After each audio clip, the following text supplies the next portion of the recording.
ஓம் சத்குரு சாய்நாதாய நமோ நமக. எனது முதன்மை பேராசான் மதிப்பிற்கினிய ஆதித்ய குருஜி ஐயா அவர்களுக்கு குரு வணக்கம். உலகம் முழுக்க பரவி இருக்கின்ற தமிழ் உறவுகள் அனைவருக்கும் மதுரை ஜோதிட சாய் செல்வத்தின் இனிய வணக்கங்கள். வாழ்க பல்லாண்டு. இப்ப பார்க்க போற பதிவு, இது ஒரு பெண் ஜாதகம்ங்க. இந்த பெண்ணிற்கு திருமணமாகி 9 வருடங்கள் ஆகிறது. இதுவரை குழந்தை இல்லை. இது என்னிடம் பார்த்த ஜாதகம். குழந்தை ஏன் தாமதமாக, குழந்தை அதாவது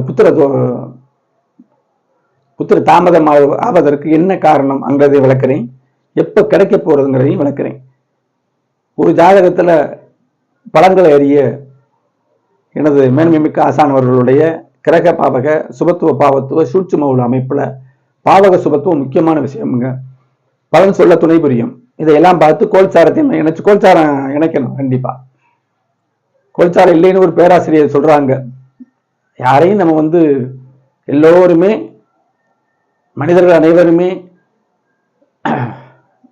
நம்ம அன்பு செலுத்த கடமைப்பட்டவர்கள். ஜோதிடத்துறையில யாரும் வெறுப்பு இல்லை. அவங்க தெரிஞ்சதை சொல்றோம். எனக்கு தெரிஞ்சதை நான் சொல்றேன். முழுதாக கற்றவர்கள் யாரும் இல்லை. இந்த அமைப்புல அந்த ஐயா பேராசிரியர் கூட இதை பார்க்கட்டும். கோல்சாரம் அவசியம் இல்லைன்னு சொல்றாங்களே, கோல்சாரம் பார்க்கிறவர்கள் சம்பாத்தியத்துக்காக சொல்றாங்களே, அவங்க இதை பார்க்கட்டும்.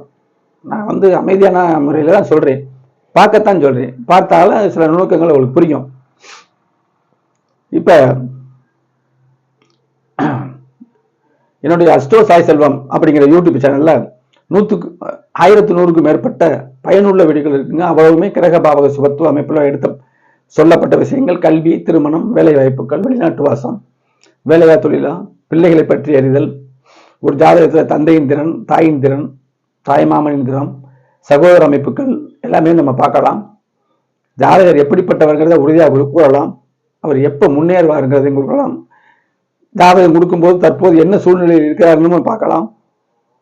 இந்த மாதிரி உள்ள வீடியோக்கள் 1100க்கும் மேற்பட்ட வீடியோக்கள் நான் போட்டிருக்கேன். சப்ஸ்கிரைப் பண்ணினா அடுத்தடுத்து இன்னும் நுணுக்கமான வீடியோக்கள் போறதையும் பார்த்துக்கலாம். சரி செய்யலாம். நீங்க மட்டும் இல்லை, உங்க உறவினர்கள், நண்பர்கள் அனைவருமே எனது சேனலை பார்த்து ஜோதிடத்தை கண்டிப்பா உணரலாம். உங்க ஜாதகத்தில் உள்ள நீங்க என்ன கேட்குறீங்களோ அது கண்டிப்பா வீடியோல இருக்கும். ஏன்னா அந்த அளவுக்கு நான் எல்லா விஷயத்தையும் இணைச்சுதான் வீடியோக்களை போட்டிருக்கேன். பாருங்க. தனிப்பட்ட முறையில் உங்களுக்கு ஜாதக பலன் வேண்டினால் இந்த திரையில தெரியக்கூடிய வாட்ஸ்அப் நம்பருக்கு தொடர்பு கொள்ளுங்க. கிரக விளக்கத்தோடு பலன்களை கேட்டு தெளிவு வரலாம்.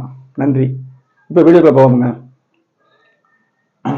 இந்த பெண்ணுக்கு திருமணம் ஆயிடுச்சுங்க. 23 வயசுல ஆயிருக்கு. 9 வருஷம் ஆச்சு, குழந்தை இல்லை.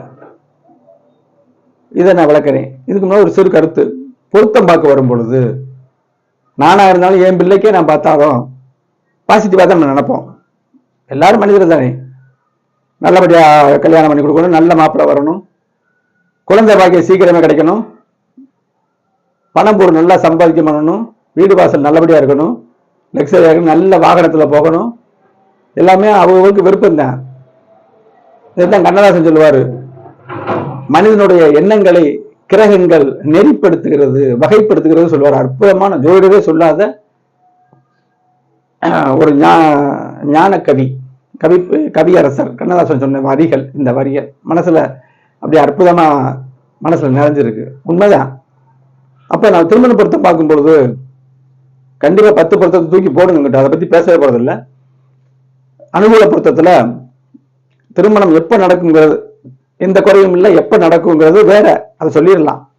எப்படி வாழ்வார்கள், கிரக சுபத்துவ பாவத்துவத்தின் அளவுகள் வைத்து திருமணத்தின் தரத்தை சொல்வது. எப்படி வாழ்றான்னு சொல்லணும்ல, அவர் கேட்காட்டாலும் நம்ம சொல்லணும். ஜோதிடர், ஒரு நல்ல ஜோதிடருக்கு இதெல்லாம் இருக்கும், கண்டிப்பா சொல்லணும்.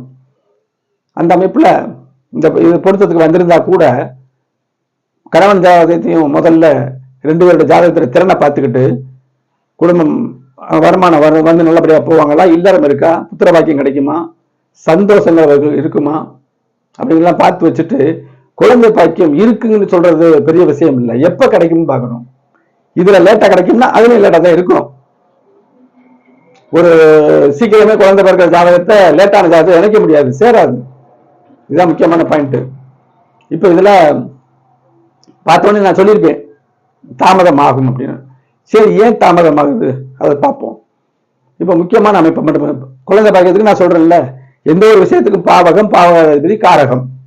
குழந்தைக்கு பாவகம் 5, பாவகாதி 5 குடை கிரகம், காரகன் குரு. ராசிக்கு 5க்கும் பார்க்கலாம், தேவைப்பட்டால் ராசிக்கு 5.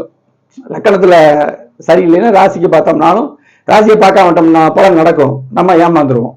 லக்கணத்துக்கு ராசிக்கு பார்க்கணுங்க. லக்கணம் கன்னி லக்கணம், 5ஆம் அதிபதி 6ல போறாரு.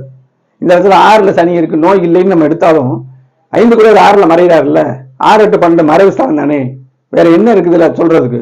6ஆம் இடத்துக்கு போயிட்டாரு. 5ஆம் இடத்துக்கு சுபத்தன்மை இல்லை. பாவகாதிபதி மறைந்தாலும் பாவகத்துக்கு சுபத்தன்மை கிடைக்கணும். பாவக அதிபதி நல்ல கவனிங்க, 6க்கு போய் அப்புறம் தான் சுபத்தன்மை இருக்கு, குழந்தை இருக்கு. எப்ப இருக்கு? லேட்டா இருக்கு. ராசிக்கு 5 பாருங்க, குருவோட வீடு. அதுக்குதான் ராசிக்கு 5ன்னு போட்டிருக்கேன். ராசிக்கும் பார்க்கணும், ராசிக்கு 5 கூட பார்க்கணும். அந்த இடத்துக்கும் சுப தொடர்பு இல்லை, பாவ தொடர்பும் இல்லை, பாவ தொடர்பும் இல்லை. அந்த கிரகம் எங்க போயிருக்கு? 5ஆம் இடத்துக்கு 8ல் ராகுவோட 15 டிகிரி தான் இணைஞ்சிருக்கு, குழந்தை இருக்கு. நெருங்க நெருங்க இன்னும் தாமதமாகும், இல்லாமையும் போகலாம். சரி, இடம் கொடுத்த கிரகத்தை பார்க்கணும். சுக்கிரன் சிம்ம வீட்டுல அவர் ஸ்தான பலம் இல்லை. செவ்வாய் சனியின் தாக்குதல் வந்துருச்சா? ஒரு பாவகத்துல செவ்வாய் சனியுடைய தாக்குதல் ஒரு விஷயத்துல, பாவகம், பாவக அதிபதி, காரகம், இதை பூரா இந்த இருள் கிரகங்கள் தொடர்பு கொண்டா அந்த விஷயம் நடக்காதுங்க, லேட்டா நடக்கும். அதான் கணக்கு. இதுல பலன்கள் பலபலன் பேசுற விஷயத்துக்கு வேலையே இல்லை. குருநாதரை போல நமக்கு தெரிஞ்சதை அப்படி சொல்லணும். அவரு அவருடைய 40 ஆண்டு காலமாக ஆராய்ச்சி செய்து தொழில்முறை ஜோதிடராக இருந்தாலும், நமக்கு பின்னாடி ஜோதிடம் வளரணும்னு எத்தனை பேருக்கு எண்ணம் இருக்கு? எல்லா குருநாதரும் சொல்றாங்க, அவங்க திறமை சொல்றாங்க. சில பேர் அதை வணிக நோக்கில் கொஞ்சம் கொஞ்சமா சொல்லலாம். ஆனா என்னுடைய குருநாதர் அப்படி இல்லை, எல்லாத்தையுமே சொல்றாரு. இப்ப முழுக்க முழுக்க நான் பலன் சொல்றேன்னா அவருடைய வீடியோக்கள் தாங்க, அவருடைய காணொலி தாங்க, அவருடைய எழுத்துக்கள் தாங்க. இதுல மாற்று கருத்தே இல்லைங்க. மூல நூலை நான் படிக்கலைங்க, படித்தது எல்லாமே மூல. அதாவது பழங்காலத்துக்கு ஏற்ற பழத்தை ரசமா கொடுக்குறாங்கல்ல, பல ரசமா பிழிஞ்சு கொடுக்கறது அந்த பழம் தானே. அது மாதிரி இவர் அதை பூரா கத்து எழுதியிருக்காருல்ல. ஒரு ஆளை பார்த்தாலே தெரியும், இந்த குருநாதர் எல்லாத்தையுமே நமக்கு சொல்லித் தருவார். அவர் எழுத்துக்களை பார்த்தாலே நம்ம அறிவோம். அப்ப ராசிக்கு 5ஆம் இடத்துக்கு கிரகமும் 5க்கு 8ல மறைஞ்சு ராகுவோட 15 டிகிரில இருக்காரு. 15 டிகிரி வைப்ரேஷன் தானே, குருவுக்கு நிழல, அது ஒரு மறைப்பு தானே, கிட்ட போகல, நெருங்கல. ராகு 15 டிகிரி பாத்துங்க. சாரத்துல பலன் இல்ல, டிகிரியில தான் பலன் இருக்கு, பாகையில தான் பலன் இருக்கு. சரி, பாகையில நெருங்கி வரும் பொழுது சாரமும் வரும். பலன் சாரத்துல சொல்லக்கூடாது, பாகையை தான் பார்க்கணும். ஒரு கிரகம் ஒரு விஷயம் அதுல நடக்கும் போது இன்னொரு கிரகம் தான் அதை செஞ்சு சொல்லவே கூடாது, அப்படி சொல்லவே கூடாது. அப்ப சரி, எல்லா ராசிக்கு 5ஆம் இடமும் 5க்கு 8ல ராகுவோட இடம் கொடுத்த கிரகமும் கெட்டு போச்சு. 5ஆம் இடத்துக்கு 6ல போயிடுச்சு. இதுக்கு மேல என்னங்க பலன் சொல்லணும்? காரகன் குருவை பாருங்க, இங்க 2ஆம் இடத்துல இருக்காரு. வீட்டில் மழலை செல்வம் உண்டு, ராகு இணைஞ்சதுனால லேட்டா கிடைக்க போகுது. சரி, தசாபுத்தி தான் வாழ்க்கை சம்பவங்களை சொல்லுவது. இவருக்கு கேது தசை ஏன், அதாவது சிறு கரு கூட உருவாகலைன்னு சொன்னாங்க. என்ன காரணம் தெரியுமா? தசாபுத்திகள் தான். சனி பார்த்த கேது, இந்த சனியுடைய பலன் கேது, சனியுடைய 3ஆம் பாவ கேதுக்குங்க. அப்ப ஒரு பாவக்கிரகங்கள் செய்யக்கூடிய கெடுபலன்களை ராகு பெருசாக்குங்கிற ஒரு விதி இருக்குல்ல. அப்ப கேது தசை நடந்திருக்குல்ல, எப்படி குழந்தை உருவாயிருக்கும்? புரியுதா? அப்ப சுக்கிர தசை ஆரம்பிச்சிருச்சு, உண்டு. சுக்கிர தசை ஆரம்பிச்சிருச்சு. செவ்வாய் சனி பார்க்குதுன்னா முதல்ல பாவத்துவம், இடம் கொடுத்த சூரியன் பாவத்துவம் இல்ல, குரு நல்லா இருக்காருல்ல, இப்படிதான் பார்க்கணும். சுக்கிர தசையில யோகாதிபதி தசை இல்லையா, இந்த இடத்துல இருக்கு. அப்பாவை தாக்கிடுச்சு, அதை போன வீடியோல சொன்னேன். அப்ப ஒரு கிரகம் எதை கெடுக்கும் எதை கொடுக்குங்கிறத பார்க்கணும். 9ஆம் அதிபதியாக அப்ப பாக்கியங்கள் கிடைக்க போகுதுன்னு அர்த்தம். பாக்கிய 12ல மறைஞ்சதும் குழந்தை பாக்கியம் லேட்டுன்னு ஒரு பாயிண்ட் இதுல இருக்கு. எடுத்து நம்ம பார்த்தோம்னா அந்த சரியாக நான் மட்டும் இல்லைங்க, சரியாக ஒரு குருநாதரை பெற்று ஆய்வு நோக்கத்துல போனா எல்லா விஷயமும் பட்டு பட்டு பட்டுன்னு நமக்கு தெரியும். இப்ப சுக்கிர தசை ஆரம்பிச்சிருச்சு, ராகு புத்தி தாங்க கொடுக்கும், செவ்வாய் கொடுக்கல. 9ல இருக்க செவ்வாய் கெடுதல் சொன்னேன்ல, சனி கொடுக்க. சுக்கிரன்ல சூரியன் வரும், சந்திரன் வரும், செவ்வாய். சரியா? செவ்வாய் புத்தியில உருவாகி ராகு தஸ் இப்ப சுக்கிரன்ல ராகு புத்தி 27/10 பிறகு வருது. ராகு புத்தி வந்த உடனே கையில குழந்தை உறுதியா சொன்னேன். கணவர் ஜாதகமும் உறுதிப்படுத்தி அதை நாளைக்கு விளக்குறேன். அப்ப கண்டிப்பான முறையில சரி கோல்சாரம் இல்லைன்னு சொல்றாரு பேராசிரியர் அவர்கள். அவர் மட்டும் இல்ல, நிறைய பேர், அவரை மட்டும் நான் சொல்லணும்னு அவசியம் இல்லை, எல்லா பேருமே கோல்சாரம் இல்லைங்கிறாங்களே.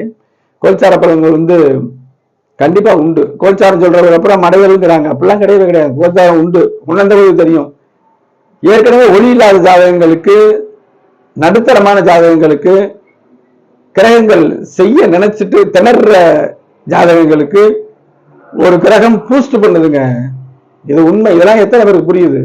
இப்ப குரு பகவான் 12 வருஷத்துக்கு ஒருக்கா வருவாரு உச்சமா. போன 12 வருஷத்துக்கு முன்னாடி கூட கடகத்துல பாவ தொடர்பு அவருக்கு இருந்துச்சு. இப்ப எதுவுமே இல்லாத அமைப்புல இருக்காரு. சனியோ செவ்வாய் பார்க்கல. செவ்வாய் பார்த்தாலும் ஒன்றும் பிரச்சனை இல்லை, மாதம் மாதம் பார்ப்பாரு. சனி பார்க்கறதுக்கு வாய்ப்பு இல்லை. அப்ப இந்த குரு நல்ல அமைப்புல பூஸ்ட் செய்வார். எப்ப வர்றாரு? 2025 5வது மாசம் வர்றாரு. தோராயமா சொல்றேன். 2027 5வது மாதம் இருக்காரு. அதுக்குள்ள கருப்பிடிக்கும். ராகு குருவாகவே வேலை செய்வாரு. இந்த இடத்துக்கு சுப தொடர்பு பாவ தொடர்பு இல்லை, கேதுக்கு தான் இருக்கு. அப்ப ஒரு கேது கருதல் பண்ணா ராகு நன்மை செய்யும், ராகு கருதல் பண்ணா கேது நன்மை செய்யுங்கிறதை நம்ம புரிஞ்சுக்கிறோம். அப்ப கண்டிப்பாக குழந்தை பாக்கியம் 9 வருஷத்துக்கு பிறகு அற்புதமா பிறக்க இருக்கிறது அப்படிங்கிறத இதை எப்படி சொன்னேன்? ஜோதிடம் எதில் இருக்கிறது அப்படிங்கிறத உணர்ந்து சொன்ன எனது மேன்மைமிக்க குருநாதர்களுடைய அந்த தியரியை கையில் எடுத்து, அந்த கோட்பாடை கையில் எடுத்து சொன்ன விஷயமுங்க. அற்புதமாக ஜோதிடம் சரியாக இருக்கும். அடுத்து ஒரு பயனுள்ள வீடியோவில் சந்திப்போம். நன்றி, வணக்கம்.